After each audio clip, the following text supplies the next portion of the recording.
struggling and trying to figure out how you actually capture your notes at the same time transition to the bullet journal standard? Well, stay tuned for today's video. We're going to talk exactly how we do that. Hey guys, this is Ed again. Welcome back to my channel. If you're new, please like, share, and subscribe. I look forward to seeing your comments after I'm done with today's episode. So the way I take notes is cut and dry. You already know the standard bullet journal ways of taking notes. If you don't, please take a look at my videos. They'll be in the descriptions below, or you can see the links at the end of this video. If you're anything like me, you're probably struggling and trying to figure out a way on how to transition your meeting notes, your sticky notes, all into your bullet journal, because the bullet journal is designed for accomplishing tasks, capturing your day-to-day journals and things like that. So diving straight into it today, I'm going to show you, if I go right in here in my bullet journal, I'm going to show you a couple of ways on how I actually do that. So number one, I have two ways that I actually do that. One, I use what you call over here a Cornell Notetaking method. And number two, I have what you call a sticky note. And what I usually have this, my sticky pad, it goes right behind my pouch over here in the back, where I just slide it in and it goes right in there. I don't know about you, but most of the time my meetings can go anywhere from 15 minutes up to 2 hours. So I need a method to where I'm actually just carrying my bullet journal and at the same time capturing notes in the meetings. Because like I mentioned earlier, all this right here are my actionable items that I need to take care of this week and potentially the following week. So first, we're going to go ahead and get started with the Cornell Note-Taking method. And the way I've done that, if you haven't seen, is I'll literally start from the back of my bullet journal and make my way to the front. And the way I have mine outlined is simple. I have my topic, my date time group, basically my date and my time and which group it falls under, year, what have you. And on the left hand side over here, I have the key points. Over here I have some of the keynotes that I have to capture. And on the bottom I have actionable tasks that I think that I need to do, or maybe my peers, subordinates, or my superiors need to action on. So tasks that actually pertain to me.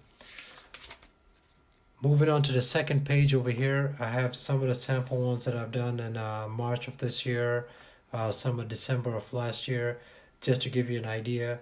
So I have some of the key points that need to be captured over here. Over here I have some tasks that need to be done. And what happens when I do these, when I use this method, I capture everything that's over here on the task and I migrate it to the front side of my bullet journal. This keeps me organized, keeps me engaged in meetings, and gives me a purpose where I can go back and refer to the notes that I have. So again, this is just a way of doing it.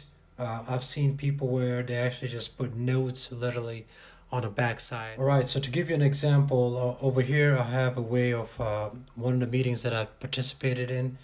Just to give you an example how the Cornell method takes place. I have the key points that I captured over here. One is some physical requirements, outcome versus indicators, and how do we manage stress as a community. So these are the key points that I've captured over here. My notes are a lot, so these are some of the key notes that I took over here as well. But one of the things that I have over here for myself that I need to capture is the 4 disciplines of execution. So this is a book that I need to go back and capture over here. So if I were to go back over here and to take a look at this, so once I look at the book requirement over here, I can come back over here and put it on one of my notes, or potentially as a month moves on, month comes along, I'll put it on here as one of my notes to capture, hey, in this month, I need to read that book, and I'll just highlight it over here with the R on it, basically symbolizing reading, and I'll capture that piece over here. Now the second way is what I mentioned before, is what I usually do is I have the sticky pad, and sometimes you don't have your bullet journal with you in meetings and things like that. So I usually have my sticky pad, and if I know it's something that's very small, like, hey, can you sit in this meeting for me real quick for 5-10 minutes? So I usually just grab this, and I work in an office environment where the people that I work with, if they need to do something, I kind of just give them this to write anything down and just put it on my desk and I'll action on it. So what usually ends up happening is if people need to talk to me about a particular item or something and I'm not in my office, they usually put my little note, leave it on my desk, and when it's time for me to do anything, I don't want all this stuff on top of my computer screen. I just grab it, like I mentioned before, stick it on here, and if I know it's something that I need to action on or somebody needs to action on, I capture it over here for myself. I put it on a week that it needs to be put on. But again, this is a different way of me communicating with somebody. So again, folks, there you have it. These are the two methods that you can incorporate on transitioning from your sticky notes into your bullet journal. And also, if you're in meetings, you can use the sticky notes because it's so versatile to share notes and not taking any pages out of your bullet journal. And last but not least, you can also use the Cornell Notetaking method, which is also helpful for you to capture long-term notes on here and keep it for yourself. Again, folks, there you have it.